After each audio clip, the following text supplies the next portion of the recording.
இன்றைக்கி 1 யோவான் 4ஆம் அதிகாரம் பார்க்கலாம். இதில் பார்த்தீங்கன்னா முதல் 6 வசனங்கள் ஒரு பகுதி.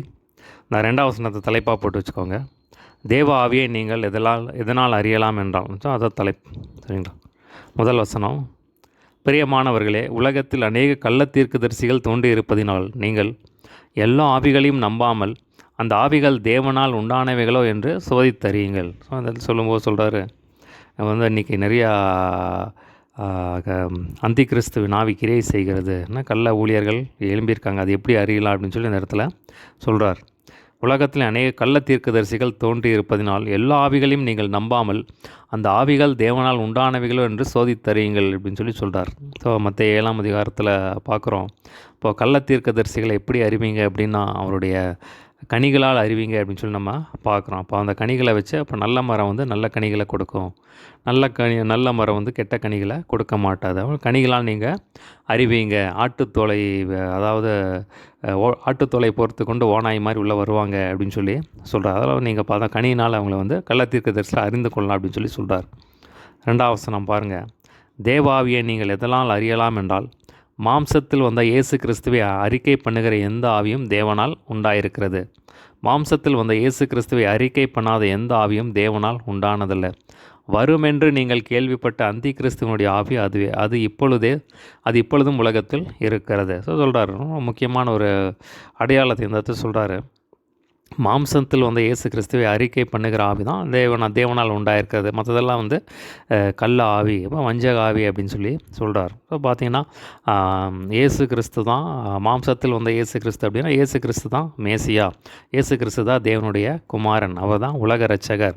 அவர் மூலமாக தான் நமக்கு ரட்சிப்பு, அவர் மூலமாக தான் நமக்கு நித்திய ஜீவன். அவர் ஏற்றுக்கொண்டு ரட்சிப்பை நம்ம காத்து கொண்டாதான் நமக்கு நித்திய ஜீவன் அப்படிங்கிற அந்த சத்தியம் அவங்களுக்குள்ளே தெரியணும். இப்போ இதை யார் விசுவாசிக்கிறாங்களோ, இதை யார் அறிக்கை பண்ணுறாங்களோ அவங்க அப்பேற்பட்டவங்க தான் தேவனால் உண்டானவர்கள். அப்படியே மாம்சத்தில் இயேசு கிறிஸ்துவை அறிக்கை பண்ணாதவங்க, அவர் மேசியா அப்படின்னு ஏற்றுக்கொள்ளாதவங்க அந்தி கிறிஸ்துவன் ஆவியுடைய இது மூலமாக நீங்கள் கண்டுபிடிச்சிக்கலாம் அப்படின்னு சொல்லி சொல்கிறார்.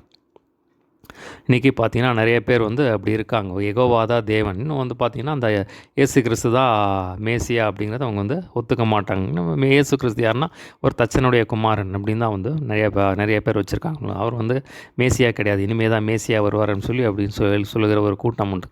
இன்றைக்கி பழைய ஏற்பாடு மட்டும் வச்சுக்கிட்டு இருக்கிறவங்க நிறைய பேர் இருக்காங்க. நம்ம இதில் எச்சரிக்கையாக இருக்க வேண்டியது அவசியம். பிள்ளைகளே, நீங்கள் தேவனால் உண்டாயிருந்து அவர்களை ஜெயித்தீர்கள், ஏனெனில் உலகத்தில் உங்களில் இருக்கிறவர் பெரியவர். ஸோ இந்த இடத்துல சொல்கிறாரு, நீங்கள் தேவனால் உண்டாயிருந்து அவர்களை ஜெயித்தீர்கள். ஸோ யாரை ஜெயித்தீர்கள் அப்படின்னா கள்ள தீர்க்கதரிசிகளை ஜெயித்தீர்கள், கள்ள ஊழியர்களை நீங்கள் ஜெயித்தீங்க.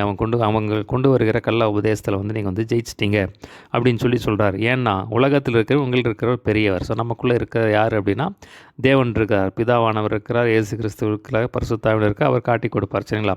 இப்போ எது உண்மை எது போலி அப்படின்னு சொல்லி அவர் நமக்கு காட்டி கொடுப்பார். அதனால் நீங்கள் அவர்களை ஈஸியாக கண்டுபிடிச்சிக்கலாம் அப்படின்னு சொல்லி சொல்கிறார். அவர்கள் உலகத்துக்குரியவர்கள், ஆகையால் உலகத்துக்குரியவைகளை பேசுகிறார்கள், உலகம் அவர்களுக்கு செவி கொடுக்குமா. உலக பிரகாரமாக இருக்கிறவங்க அவங்க. ஸோ இப்போ கள்ள தீர்க்கதரிசிகள் கள்ள ஒரு எதுக்கு வராங்க அப்படின்னா பார்த்திங்கன்னா மெயினாக ஏதாவது ஒரு பண ஆசை உள்ளவர்களாக உள்ளே வருவாங்க. தேவனுக்கு அவங்களுக்கு சம்மந்தமே இருக்கா. சரிங்களா? அப்போ தேவன் பேரை வச்சுட்டு பொய்யா சொல்லிட்டு நம்ம ஏதாவது உலக பிரகாரமாக ஏதாவது பணத்தை சம்பாதிக்க முடியும் அப்படின்னு அந்த எண்ணத்தோடு தான் ஒரு பொருளாசையுடையவர்களாக தான் வர்றாங்க. அதனால் பார்த்திங்கன்னா அதான் உலகம் அவர்களுக்கு செவி கொடுக்கும் அப்படின்னு சொல்லி சொல்கிறார். நாங்கள் தேவனால் உண்டானவர்கள், தேவனை அறிந்தவர் எங்களுக்கு செவி கொடுக்கிறான், தேவனை அறியாதவன் எங்களுக்கு செவி கொடுக்கறதில்லை. இதனால் சத்திய ஆவி என்னதென்றும் வஞ்சக ஆவி என்னதென்றும் அறிந்திருக்கிறோம். அந்த இடத்துல சொல்கிறார் பாருங்கள், நாங்கள் தேவனால் உண்டானவர்கள். ஸோ நம்ம எல்லாருமே தேவனால் உண்டானவர்கள் தான். ஸோ யோவான் 1ஆம் அதிகாரத்தில் நம்ம பார்க்குறோம், அவர்கள் மாம்ச சித்தத்தினாலாவது புருஷ சித்தத்தினாலாவது பிறக்கவில்லை, அவங்க தேவனால் உண்டானவர்கள். பார்த்திங்கன்னா தேவனால் உண்டானவர்கள் நம்மளாம் ரசிக்கப்பட்ட எல்லாருமே பார்த்திங்கன்னா தேவனால் உண்டானவர்கள் அப்படின்னு சொல்லி சொல்கிறார். தேவன் ஒரு திட்டத்தோடு தான், ஒரு தீர்மானத்தோடு தான் தேவன் நம்ம இந்த உலகத்தில் அனுப்பியிருக்கார். சரிங்களா? அப்போ ஏற்கனவே ஆண்டவர்களாக டிசைன் பண்ணிட்டார். தான் எபேசியரில் பார்க்குறோம், உலக தோற்றத்துக்கு முன்பே கிறிஸ்துவுக்குள் உங்களை முன்குறித்தார் அப்படின்னு சொல்லி நம்ம பார்க்குறோம். பார்த்திங்கன்னா நம்ம தேவனால் உண்டானவர்கள், ஒரு பர்பஸோடு தேவன் ஒரு நோக்கத்தோடு தேவன் இந்த உலகத்தில் அனுப்பியிருக்கார். தேவனை அறிந்தவன் எங்களுக்கு செவி கொடுக்குறான், தேவனால் உண்டாயிராதவன் எங்களுக்கு செவி கொடுக்கறதில்லை. இதனால் சத்தியாவி இன்னதென்றும் வஞ்சகாவி இன்னதென்றும் அறிந்திருக்கிறோம். ஸோ யார் சத்தியவான்கள், யார் வந்து வஞ்சகாவி உடையவர்கள் அப்படின்னு சொல்லி, பிசாசின் பிள்ளைகள் அப்படின்னு சொல்லி அறிஞ்சு கொள்ளலாம் அப்படின்னு சொல்லி சொல்கிறார். அடுத்த பாருங்கள், 7ஆம் வசனத்திலிருந்து 14ஆம் வசனம் வரைக்கும் அடுத்த பகுதி. அந்த 9ஆம் வசனத்தை தலைப்பாக போட்டு வச்சுக்கலாம். தம்முடைய ஒரே பேரான குமாரனாலே நாம் பிழைத்திருக்கும்படிக்கு தேவன் அவரை உலகத்தில் அனுப்பதினாலே தேவன் நம்மேல் வைத்த அன்பு வெளிப்பட்டது. அந்த 9ஆம் வசனத்தை தலைப்பாக போட்டு வச்சுக்கோங்க. 7 முதல் 11 வரை ஒரு பகுதி. 7ஆம் வசனம் வாசிக்கிறேன். பிரியமானவர்களே, ஒருவரில் ஒருவர் அன்பாக இருக்க கடவோம். ஏனெனில் அன்பு தேவனால் உண்டாயிருக்கிறது. அன்புள்ள எவனும் தேவனால் பிறந்து அவரை அறிந்திருக்கிறான். அன்பில்லாதவன் தேவனை அறியான், தேவன் அன்பாகவே இருக்கிறார். ஸோ பார்த்தீங்கன்னா சொல்கிறாரு, நீங்கள் வந்து ஒருத்தரிடத்தில் ஒருத்தர் அன்பாக இருங்க. ஆனால் அன்பு தேவனால் உண்டாயிருக்கிறது. அன்புள்ள எவனும் தேவனால் பிறந்து அவரை அறிந்திருக்கிறான். ஸோ பார்த்தீங்கன்னா அன்பு, நீங்கள் ஒருத்தர் அன்பாக இருந்தீங்கன்னா தேவன் உங்களுக்குள்ளே இருக்கிறார். வந்து அன்பு வந்து தேவனால் உண்டாயிருக்கு, அவங்க வந்து தேவனால் பிறந்தவங்க அப்படின்னு சொல்லி சொல்கிறார். அன்பில்லாதவன் தேவனை அறியான், தேவன் அன்பாகவே இருக்கிறார். ஸோ காடுடைய நேச்சரை என்னென்னா அன்பு, சரிங்களா? அப்போ அவருடைய நேச்சரை என்னென்னா அவர் அன்பானவர், சரிங்களா? அப்போது இடத்துல பார்க்குறோம் தேவன் அன்புள்ளவர் அப்படின்னு சொல்லி நம்ம அநேக இடத்துல பார்க்குறோம். அவருடைய அன்பின் பண்புகளை நம்ம பார்க்க முடியும், சரிங்களா? அப்போது அதை வந்து எப்படி தேவனை வெளிப்படுத்தினார்னு சொல்லி அடுத்த வசனத்தில் சொல்கிறார் பாருங்கள். தம்முடைய ஒரே பேரான குமாரனாலே நாம் பிழைக்கும்படிக்கு தேவன் அவரை உலகத்தில் அனுப்பினதினாலே தேவன் நம்மேல் வைத்த அன்பு வெளிப்பட்டது. இப்போ பார்த்திங்கன்னா பிதாவானவர் வந்து நம்ம வந்து கெட்டு போகக்கூடாது அப்படின்னு சொல்லி நம்ம குமாரனை அனுப்பினதெல்லாம் அன்பு வெளிப்பட்டது அப்படின்னு சொல்லி நம்ம பார்க்குறதா சொல்கிறார். இப்போ யோவான் 3:14 பார்க்குறோம், தேவன் தம்முடைய ஒரே பேரான குமாரனை விசுவாசிக்கிறவன் எவனோ அவன் கெட்டு போகாமல் நித்திய ஜீவனை அருளும்படிக்கு பெரும்படிக்கு அவரை தந்தருளி உலகத்தில் பார்த்திங்கன்னா இவ்வளவாய் அன்பு கூர்ந்தார் அப்படின்னு சொல்லி நம்ம பார்க்குறோம். இன்னும் பார்த்திங்கன்னா பிதாவானவர் எப்படி தம்முடைய அன்பை வெளிப்படுத்தணும் அப்படின்னா தம்முடைய குமாரனை கொடுத்ததுனால வந்து அன்பு உண்டாயிருக்கிறது. அப்போ அந்த அன்பை வெளிப்படுத்தினார் அப்படின்னு சொல்லி நம்ம பார்க்குறோம். அதே மாதிரி பார்த்திங்கன்னா இயேசு கிறிஸ்து நம்முடைய ஜீவனை வந்து சிலுவையில் ஒப்பு கொடுத்ததுனால அந்த அன்பு நம்முடைய பாவத்தை எல்லாம் சிலுவையில் சுமந்து தீர்த்ததுனால நம்முடைய அன்பை வெளிப்படுத்தினார் அப்படின்னு சொல்லி நம்ம பார்க்குறோம். இப்போ அன்பு அப்படின்னு பார்த்திங்கன்னா 3ஆம் அதிகாரத்தில் பார்க்குறோம். அன்பு பார்த்திங்கன்னா அதில் ஒரு கிரியை இருக்கணும் அப்படின்னு சொல்லி சொல்கிறார். ஸோ லவ் இன் ஆக்ஷன், சரிங்களா? அப்போ பார்த்திங்கன்னா அந்த கிரியை மூலமாக வந்து தேவன் வந்து தம்முடைய அன்பை வெளிப்படுத்தினார் அப்படின்னு சொல்லி இந்த இடத்துல சொல்கிறார் பாருங்கள். நாம் தேவனிடத்தில் அன்பு கூர்ந்ததினால் அல்ல, அவர் நம்மிடத்தில் அன்பு கூர்ந்து நம்முடைய பாவங்களை நிவர்த்தி செய்கிற கிருபாதார பலியாக தம்முடைய குமாரனை அனுப்பதினாலே அன்பு உண்டாயிருக்கிறது. ஸோ நம்ம பாவிகளாக இருந்தோம். நம்ம பாவிகளாக இருக்கும்போது இப்போ தேவன் வந்து நம்ம மேலே வந்து அன்பு கூர்ந்தார். நம்ம பாவத்தை எல்லாம் அவர் மேலே ஏற்றுக்கிட்டு நம்ம தேடி வந்தார் அப்படின்னு சொல்லி நம்ம பார்க்குறோம். இப்போ நம்ம வந்து அவரிடத்தில் அன்பு கூறல, அவர் தான் முதல் நம்ம இடத்துல அன்பு கூர்ந்தார். அதுவும் நம்ம பாவிகளாக இருக்கையில் நம்ம வந்து அன்பு கூர்ந்தார் அப்படின்னு சொல்லி நம்ம பார்க்குறோம். இப்போ பார்த்திங்கன்னா பிதாவானவர் என்ன பண்ணார், இயேசு கிறிஸ்துவை நம்முடைய பாவங்கள் எல்லாம் மன்னிக்கும்படியாக கிருபாதார பலியாக அவரை வந்து ஒப்பு கொடுத்தார் அப்படின்னு சொல்லி பார்க்குறோம். இந்த மாதிரி 2ஆம் அதிகாரத்தில் நம்ம பார்க்குறோம், நம்முடைய பாவங்களை மாத்திரமல்ல சர்வலோகத்தின் பாவங்களையும் சுமந்து தீர்க்கிற கிருபாதார பலி அப்படின்னு சொல்லி நம்ம பார்க்குறோம். உலகத்து அவர் பேர் உலக ரட்சகர், சரிங்களா? இப்போ உலகத்துக்கு ஒரே ஒரு வழி, நம்ம பரலோகத்துக்கு போகிறதுக்கு ஒரே ஒரு வழி, பாவம் மன்னிக்கப்பட ஒரே ஒரு வழி அப்படின்னா இயேசு கிறிஸ்து தான், சரிங்களா? இயேசு கிறிஸ்து மூலமாக நம்ம ரட்சிப்பை பெற்றுக்கொண்டு பரலோகத்துக்கு போக முடியும். பாருங்கள் 11ஆம் வசனம் பாருங்கள், அதாவது கண்டினியூஷன் சொல்கிறாரு. பிரியமானவர்களே, தேவன் இவ்விதமாய் நம்மிடத்தில் அன்பு கூர்ந்திருக்க நாமும் ஒருவரிடத்தில் ஒருவர் அன்பு கூற கடனாளிகளாக இருக்கிறோம். அதுதான் ரொம்ப முக்கியமான வசனம் பாருங்கள்.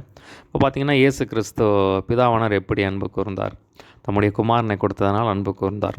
குமாரன் வந்து நம்முடைய ஜீவனை கொடுத்ததுனால நம்ம மேலே அன்பு கூர்ந்தார் அப்படின்னு சொல்லி அதே மாதிரி சொல்கிறாரு. அப்போ தேவன் எப்படி விதமாக நம்ம இடத்துல அன்பு கூர்ந்தார், நீங்களும் அந்த மாதிரி வந்து அன்பு கூறணும் அப்படின்னு சொல்லி சொல்கிறார். ஸோ நம்ம வந்து ரோமரில் சொல்லும்போது நீங்கள் அன்பு கூற கடனாளிகளாக இருக்கீங்க அப்படின்னு சொல்லி சொல்கிறார். நம்ம அன்பு கூற கடனாளிகளாக இருக்கோம் அப்படின்னு சொல்லி நம்ம கடன்பட்டவர்கள், சரிங்களா? அதான் தேவனுடைய கற்பனையே, அதான் 2 கற்பனை தான். ஒன்று வந்து தேவனிடத்தில் அன்பு கூறு, பார்த்திங்கன்னா அடுத்தது பிற இடத்துல அன்பு கூறு அப்படின்னு சொல்லி சொல்கிறார். இப்போ வேதத்தில் பார்த்திங்கன்னா அநேக காரியங்கள் நம்ம பார்க்க முடியும்.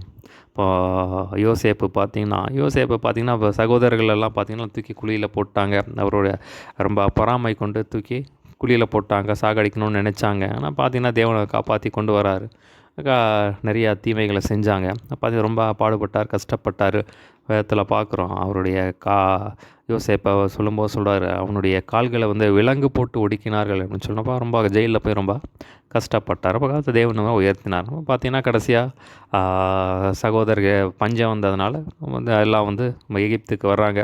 அந்த இடத்துல யோசேப்பு தன் சகோதரருக்கு வெளிப்படுத்தினார். அப்போ அவங்க அப்பா மரித்து போயிடுறார். அப்பா இடத்துல பேசுகிறாரு, மரித்து போயிடுறார். ஆனால் கடைசியாக அவங்க சகோதரர்கள்லாம் நினச்சாங்க யோசேப்பு வந்து நம்மளை பழி வாங்குவான் அப்படின்னு சொல்லி நினச்சாங்க. ஆனால் பார்த்தீங்கன்னா யோசேப்பு வந்து அப்படி செய்யலை. சரிங்களா?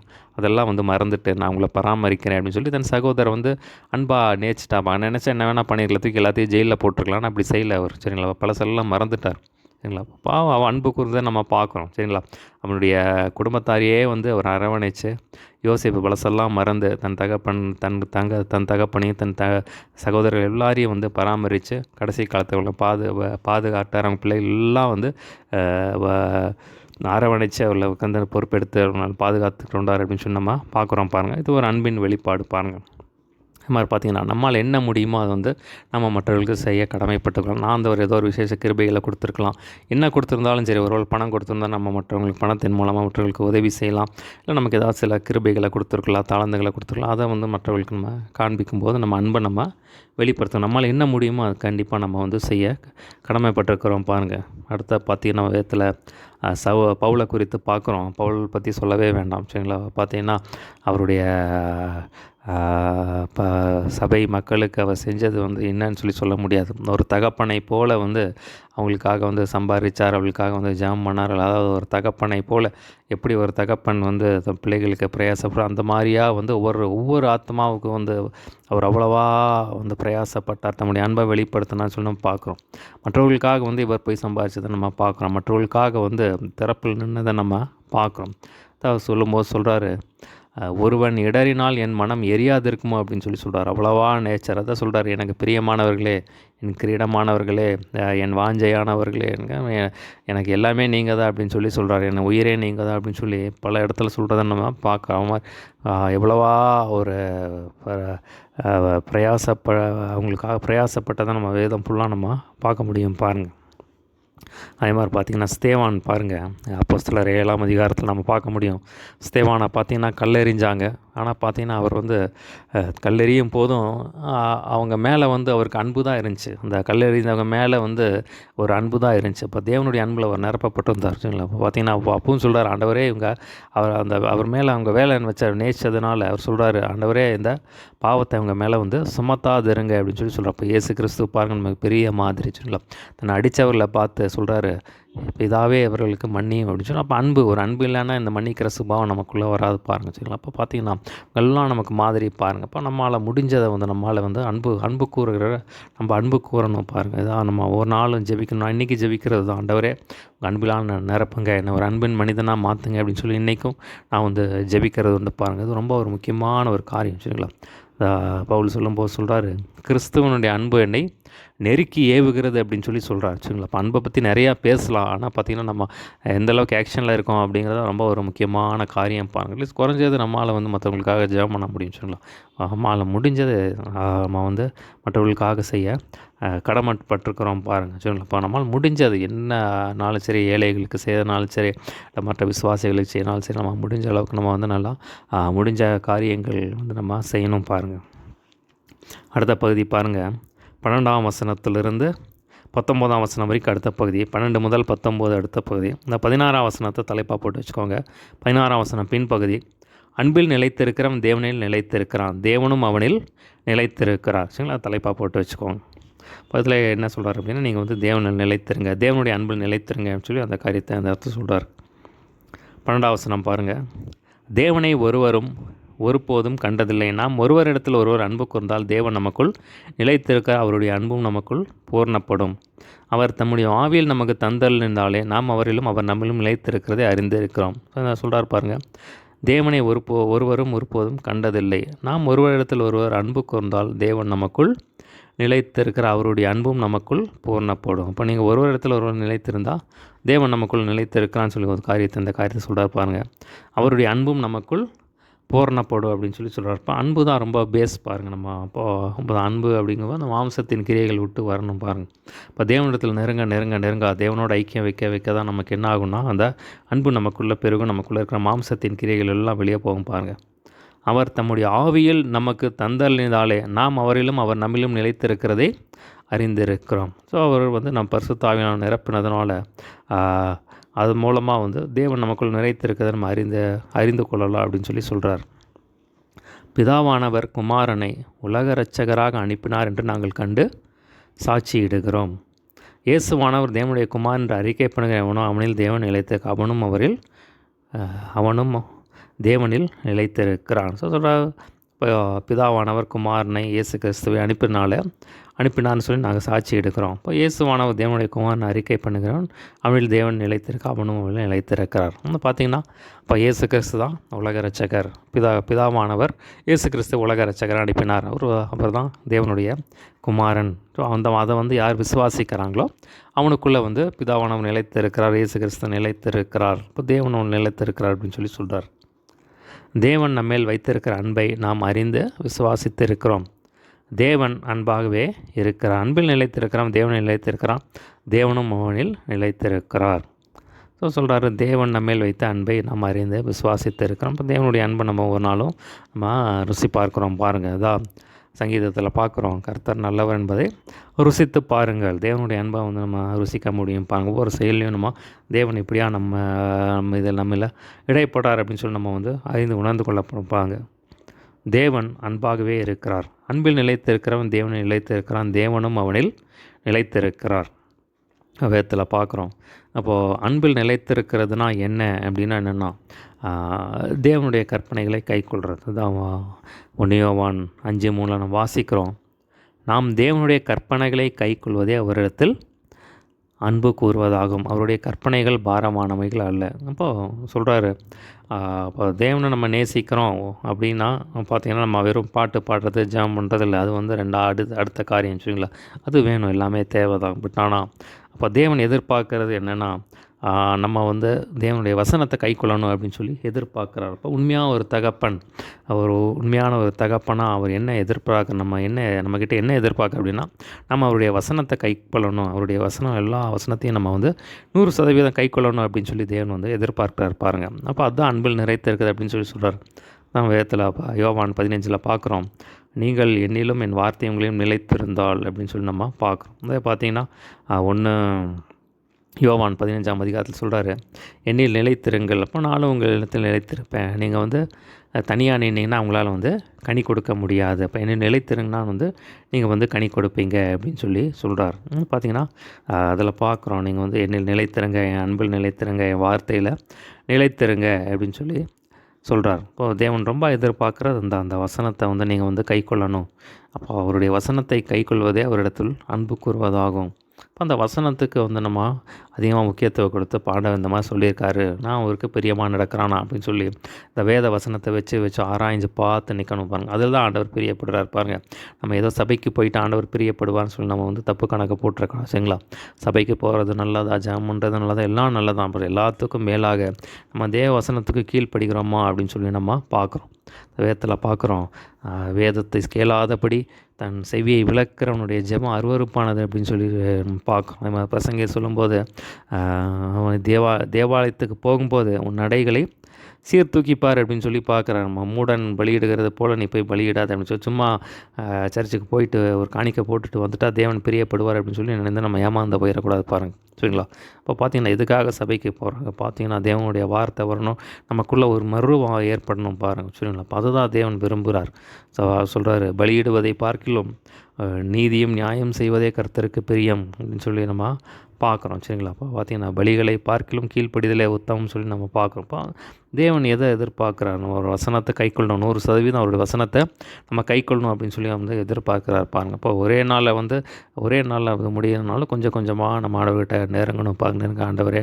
ஆண்டவர் உணர்த்துகிற காரியத்தெல்லாம் நம்ம விட தான் தேவனுக்கு பிரியமாக நம்ம நடக்கணும் பாருங்கள். அது நடக்க முடியும் பாருங்கள். இதுதான் தேவனத்தில் அன்பு கூறுறது. இப்போ அன்பில் நிலைத்திருக்கான், தேவனில் நிலைத்திருக்கான், தேவனும் அவனில் நிலைத்திருக்கிறார் சொல்லி நம்ம பார்க்குறோம். நம்ம ஒவ்வொரு நாளும் கேட்கணும் பாருங்க. பவுல் சொல்லும்போது சொல்கிறாரு, அவருடைய அன்பை அறிந்து கொள்ளும்படியாக அவருடைய அன்பின் நீளம் அகலம் ஆழம் உயர இன்னதென்று அறிவு கெட்டாத அந்த அன்பை அறிந்து கொள்ள வல்லவெல்லாம் நீங்கள் இருக்கணும்னு சொல்லி உங்களுக்காக ஜெபம் பண்ணுறேன் அப்படின்னு சொல்லி சொல்கிறார். இப்போ ஒரு நாள் கேட்கணும் பாருங்கள், அந்த அறிவு கெட்டாத அந்த அன்பை வந்து விளங்கணும். இப்போ அந்த வேதத்தின் மூலமாக தேவனை அறிய தான் தேவனுடைய வசனத்துக்கு கீழ்ப்படி நம்ம வந்து அன்பால் நிரப்பப்பட முடியும் பாருங்கள். நியாய தீர்ப்பு நாளிலே நமக்கு தைரியம் உண்டாக்கத்தக்கதாக அன்பு நம்மிடத்தில் பூர்ணப்படுகிறது. ஏனெனில் அவர் இருக்கிற பிரகாரமாக நாம் உலகத்தில் இருக்கிறோம். ஸோ சொல்கிறாருங்க, நியாயப்பிரமாணத்தின் நாளிலே நமக்கு தைரியம் உண்டாக்கத்தக்க அன்பு நம்மிடத்தில் பூர்ணப்படுகிறது. ஸோ பார்த்திங்கன்னா நியாய தீர்ப்புன்னு ஒன்று இருக்குது. இப்போ நியாய தீர்ப்பு நாளில் வந்து வேதத்தில் பார்க்குறோம், அன்பு நியாயப்பிரமாணத்தை நிறைவேறுதலாக இருக்குது. சரிங்களா? அன்புக்குள்ளே வந்து மாம்சத்தின் கிரியைகள் இல்லை. சரிங்களா? இப்போ அன்புக்குள்ளே எல்லாமே இருக்குது. இந்த வேதத்தில் பார்க்குறோம், பூர்ண சர்க்குணத்தின் கட்டாகிய அன்பை தரித்து கொள்ளுங்கள் அப்படின்னு சொல்லி சொல்கிறார். இப்போ அன்பில் வந்து சாந்தம் இருக்குது, தயவு இருக்குது, பொறுமை இருக்குது. ஸோ பார்த்திங்கன்னா எல்லாமே அதுக்குள்ளே தான் இருக்குது. சரிங்களா? அப்போ பார்த்திங்கன்னா அந்த அன்பு வந்து மற்றவர்களுக்கு பொல்லாங்கு செய்யாது, எல்லாத்தையும் தாங்குகிற ஒரு அன்பு, சகிக்கிற ஒரு அன்பு, விசுவாசிக்கிற ஒரு அன்பு. சரிங்களா? அநியாயத்தில் சந்தோஷப்படாமல் சத்தியத்தில் சந்தோஷப்படும் அப்படின்னு சொல்லி நம்ம பார்க்குறோம். அந்த அன்புலாம் நம்ம வந்து நிரப்பப்படணும். தேவனுடைய அன்புலாம் நம்ம நிரப்பப்படணும் பாருங்கள். அப்போது அந்த அன்பு நம்ம மற்றவர்கள் நல்லா நேசிட்டோம்னாலே, அந்த அன்பில் நம்ம ஆண்டவருடைய அன்பில் நிரம்பி நம்ம அந்த அன்பில் நடந்தாலே பாருங்கள், அன்பு நியாயப்பிரமாணத்தை நிறைவேறதாக இருக்குதுன்னு சொல்லி சொல்கிறார். இப்போ அந்த அன்பு செலுத்திட்டாலே பார்த்திங்கன்னா அதுக்கு மேலே ஒன்றும் கிடையாது அப்படிங்கிறார். சரிங்களா? அப்போ அன்பு நியாயப்பிரமாணத்தை நிறைவேற்றிட்டேன் அப்படின்னு சொல்லி சொல்லுவார். பார்த்திங்கன்னா நம்ம வந்து அந்த அன்பு வந்து நம்ம பரலோகத்துக்கு நம்ம ஆயத்தப்படுத்துகிறதா இருக்குது. சரிங்களா? ஆண்டவராக சொல்ல ஆயத்தமாக இருங்கன்னு சொல்லி அந்த அன்பில் நல்லா நடக்கிறவங்க வந்து பார்த்திங்கன்னா அவன் அப்போ ஆயத்தமாக இருப்பாங்க பாருங்கள். அப்போ அந்த அன்பில் நீங்கள் நடங்க அப்படின்னு சொல்லி சொல்கிறார். அப்போது இன்றைக்கி நம்ம தேவனுடைய அன்பில் நம்ம நடந்து அவருடைய வசனத்தை கை கொண்டோம்னா நம்ம பரலோகத்துக்கு ஒரு வேளை இன்றைக்கி மறித்தாலும் நம்ம பரலோகத்தில் முழிக்கும் போது பரலோகத்துக்குள்ளே தேவனை நம்ம தரிசிக்கலாம் பாருங்கள். அந்த தைரியம் நமக்கு உண்டாக இருக்கும் அப்படின்னு சொல்லி சொல்கிறார். அன்பிலே பயமில்லை, பூரண அன்பு பயத்தை புறம்பே தள்ளும். பயமானது வேதனை உள்ளது, பயப்படுகிறவன் அன்பில் பூரணப்பட்டவன் இல்லை. அவர் முந்தி நம்மிடத்தில் அன்பு கூர்ந்தவரை நாம் அவரிடத்தில் அன்பு கூறுகிறோம். ஸோ அன்பிலே பயம் இல்லை, பூர்ண அன்பு பயத்தை புறம்பே தள்ளும். பயமானது வேதனை உள்ளது, பயப்படுகிற அன்பில் பூர்ணப்பட்டவன் அல்ல. சரிங்களா? அப்போது சொல்கிறார் பாருங்கள், அன்புக்கு ஆப்போசிட்டானது வந்து பயம். சரிங்களா? பயம் வந்து ஒவ்வொன்று எதிர்மறையானது. சரிங்களா? இப்போ பயம் இருந்தால் அன்பு வராது, அன்பு இருக்காது. அப்போ அன்பு இருக்கும்போது அந்த இடத்துல பயத்துக்கு இடமில்லை. பார்த்திங்கன்னா இப்போ எப்போ பயம் வரும் அப்படின்னா பார்த்திங்கன்னா ஏதாவது பாவம் செஞ்சால் தான் பயம் வரும். நம்ம ஏதாவது செய்ய வேண்டியது செய்யலை அப்படின்னா தான் பயம் வரும். சரிங்களா? பார்த்திங்கன்னா அநேகருக்கு பயம் வருது. எல்லாருமே வந்து அந்த பயத்தின் வழியாக வந்து கடந்து போயிருப்போம். சரிங்களா? அப்போ யாராவது ஒருத்தர் மிரட்டினாங்கன்னா ஒரு பயம் வரும், ஒரு பாவம் செஞ்சால் ஒரு பயம் வரும், ஏதாவது நமக்கு ஒரு கமிட்மெண்ட்ஸ் கொடுத்துருக்காங்க, அது நமக்கு இல்லை ஒரு ஆஃபீஸ்லேயோ இல்லை மற்ற இடத்துல நமக்கு கொடுக்கப்பட்ட வேலையை நமக்கு செய்யலைன்னா நமக்கு பயம் வரும். சரிங்களா? அது மாதிரி பார்த்திங்கன்னா பிள்ளைகள் பார்த்திங்கன்னா பெற்றோரை பார்த்து சிலர் பயப்படுவாங்க, சிலர் டீச்சர்ஸை பார்த்து பயப்படுவாங்க, வெளியாட்களை பார்த்து பயப்படுவாங்க. பார்த்திங்கன்னா சிலரை பார்த்து வர பயம் வருது. சரிங்களா? தேவையில்லாத காரியங்களுக்காக பயம் வந்து எதிர்காலத்தை குறித்து பயம் வருது. இப்போ அநேக பயங்கள் நமக்கு இருக்குது. இப்போ பார்த்திங்கன்னா சங்கீதத்தில் பார்க்குறோம், நான் பயப்படுகிற நாளில் உம்மை நம்புவேன் அப்படின்னு சொல்லி பார்க்குறோம். நான் கர்த்தரை தேடினேன், அவர் என்னுடைய எல்லா பயத்துக்கும் என்னை நீங்களாக்கி விட்டார்னு சொல்லி நம்ம பார்க்குறோம். நம்ம பயத்தையும் வந்து சிலுவையில் சுமந்துட்டார் பாருங்கள். சரிங்களா? அப்போ பயத்துக்கான சில காரணங்கள் இருக்குது. இப்போ தேவனிடத்தில் போய் நம்ம சொல்லின்னு பாருங்கள். அப்போ தேவ சமூகத்தில் தான் வந்து நம்ம சொல்லும்போது நமக்கு வந்து ஒரு தைரியம் கிடைக்கிது பாருங்கள். இப்போ தேவனுடைய அன்பில் நம்ம நிலைத்திருக்கும்போது அந்த அன்பில் வந்து பயம் இருக்காது பாருங்கள். அப்போது மாம்சத்தின் கிரியைகள் நமக்குள்ளே இருக்கக்கூடாது. இப்போ பாவம் நமக்குள்ளே இருக்கும்போது ஒரு பயம் இருக்கும் பாருங்கள். நம்ம ஒரு வேளை பாவத்திலே துணிகரமாக இருந்தோம்னா நமக்குள்ளே ஒரு பயம் இருக்கும். இப்போ ஆதாம் ஏவாள் பாவம் செஞ்சுன்னா அவங்களுக்குள்ளே ஒரு பயம் இருந்துச்சு. அதனால தான் போய் தேவனை விட்டு விலக்கி அவங்க போய் ஓடி போயிட்டாங்க. பார்த்திங்கன்னா ஒரு பயம் இருந்துச்சு. இப்போ பார்த்திங்கன்னா நம்ம கேட்கணும், ஆண்டவரே உங்கள் அன்புனால் என்ன நிரப்புங்க. இப்போ வேதத்தில் பார்க்குறோம், ரோமர் 5:5 நம்ம அவருடைய ஆவியில் நம்ம நிரப்பப்படும் போது தேவ அன்பு நமக்குள்ளே நிறைக்குது அப்படின்னு சொல்லி நம்ம பார்க்குறோம். இப்போ மாம்சத்தின் கிரியைகள் போக போக ஒளி உள்ளே வர நமக்குள்ளே வெளிச்சம் வரும் பாருங்கள். தேவனுடைய வெளிச்சம் வர தேவனுடைய அன்பில் வைக்க நமக்கு ஒரு தைரியம் வரும் பாருங்கள். அப்போ அன்பில் நம்ம வந்து நிரம்பி இருக்கிறது ரொம்ப ஒரு முக்கியமான ஒரு காரியமாக இருக்குது பாருங்கள். அவர் முந்தி நம்ம இடத்துல அன்பு கூர்ந்தபடிலாம் நாமும் அவரிடத்தில் அன்பு கூறுகிறோம். ஸோ அவர் தான் நம்ம இடத்துல நம்ம தான் நம்ம தேடி வந்தார். நம்ம அவரை தேடி போகல, அவர் தான் நம்மளை தேடி வந்தார். ஸோ அதனால் நாமும் அவர் இடத்துல அன்பு கூறுகிறோம் அப்படின்னு சொல்லி சொல்கிறார். அடுத்த பாருங்கள் கடைசி பகுதி 20-21 அடுத்த கடைசி பகுதி அந்த 20ஆம் வசனத்தை தலைப்பாக போட்டு வச்சுக்கோங்க. தேவனிடத்தில் அன்பு கூறுகிறேன் என்று ஒருவன் சொல்லியும் தலைப்பாக போட்டு வச்சுக்கோங்க. அதான் தலைப்பு 20ஆம் வசனம். தேவனிடத்தில் அன்பு கூறுகிறேன் என்று ஒருவன் சொல்லியும் தன் சகோதரனை பகைத்தால் அவன் பொய்யன். தான் கண்ட சகோதரனிடத்தில் அன்பு கூறாமல் இருக்கிறவன் தன் காணாத தேவனிடத்தில் எப்படி அன்பு கூறுவான்? தேவனிடத்தில் அன்பு கூறுகிறவன் தன் சகோதரிடத்தில் அன்பு கூற வேண்டும் என்கிற இந்த கற்பனையை அவராலே பெற்று இருக்கிறோம். ஸோ இந்த இடத்துல சொல்கிறாரு, தேவனிடத்தில் அன்பு கூறுறேன்னு சொல்கிறேன். அப்படி பார்த்தீங்கன்னா தேவனை நமக்கு அது பிரச்சனை இல்லை சரிங்களா. அப்போ பார்த்தீங்கன்னா தேவனை நேசிக்கிறது, ஏன்னா அவர் பரிசுத்தர், அவர்கிட்ட ஒரு குற்றம் இல்லை, ஒரு பிழை இல்லை, அவர் அன்பாகவே இருக்கிறார். ஸோ அவர் தேவனை நேசிக்கிறது நமக்கு பிரச்சனை இல்லை சொல்கிறார். ஆனால் தேவனை நேசிக்கிறேன்னு சொல்லிட்டு இருக்கிறவங்க வேறு எல்லா கசப்பு, வைராக்கியம், கோபம், சண்டை போட்டிருந்தால் உனக்குள்ளே எப்படி தேவ அன்பு நினைத்திருக்கும் அப்படின்னு சொல்லி கேட்குறார். அப்போ சொல்கிறார், இப்படி எல்லாம் சொல்லிட்டு இப்படி பண்ணினா நீ பொய்யன் அப்படின்னு சொல்கிறார். தன் கண்ட சகோதரனிடத்தில் அன்பு கூறாமல் இருக்கிறவன் காணாத தேவனிடத்தில் எப்படி அன்பு கூறுவான் அப்படின்னு சொல்லி கேட்குறார். பாருங்கள், தேவனிடத்தில் அன்பு கூறுகிறவன் தன் சகோதரனிடத்திலும் அன்பு கூற வேண்டும் என்கிற இந்த கற்பனையை அவராலே பெற்று இருக்கிறோம். ஸோ அது முக்கியமான வசனம் பாருங்கள். ஸோ நிறைய பேர் பார்த்திங்கன்னா சொல்லுவாங்க, எனக்கு இயேசு போதும், மற்றவங்க யாரும் வேண்டாம் அப்படின்னு சொல்லுவோம். அது ஒரு தவறான ஒரு உபதேசம் சரிங்களா. பார்த்தீங்கன்னா சொல்கிறாங்க, சத்துருக்களை நேசியுங்கள் அப்படின்னு சொல்கிறார். கூடுமான மட்டும் நீங்கள் ஒரு சமாதானமாக இருங்க அப்படின்னு சொல்கிறார். நம்ம வீட்டாரை நம்ம நேசிக்கணும், சுற்றுவாரெல்லாம் நம்ம நேசிக்கணும். கூடுமானவரை நம்ம எல்லாரையும் நேசிக்க முற்படணும். பாருங்கள், நமக்கு நம்மால் முடிஞ்ச உதவிகள் நம்ம செய்கிறவர்களாக இருக்கணும். ஸோ இதை எப்படி வரும் அப்படின்னா, அந்த சத்துருக்களை நேசிக்கிற அன்பு, மற்றவர்களை நேசிக்கிற அன்பு எப்படி வரும் அப்படின்னா, நம்ம தேவனுடைய அன்பில் நிரப்பி இருந்தால் தான் நமக்கு வரும் சரிங்களா. இப்போ தேவனுடைய அன்பில் நம்ம நிரம்பி இருந்தால் தான் நம்ம மற்றவங்களை நேசிக்க முடியுது. ரொம்ப ஒரு முக்கியமான ஒரு காரியம் பாருங்கள் சரிங்களா. யோவான் 15ஆம் அதிகாரத்தில் சொல்கிறாரு, என்னில் நிலைத்திருங்கள், அப்போ நாளும் உங்கள் நிலைத்திருப்பேன். நிலைத்திருக்காவிட்டால் அந்த கொடி தானாக கனி கொடுக்காது. ஸோ பார்த்திங்கன்னா கொடி அந்த செடியோடு இணைஞ்சிருந்தால் தான் அது கனி கொடுக்க முடியும் சரிங்களா. அதான் அந்த இடத்துல சொல்கிறாரு. அப்போ இது ரொம்ப முக்கியமான ஒரு காரியம்.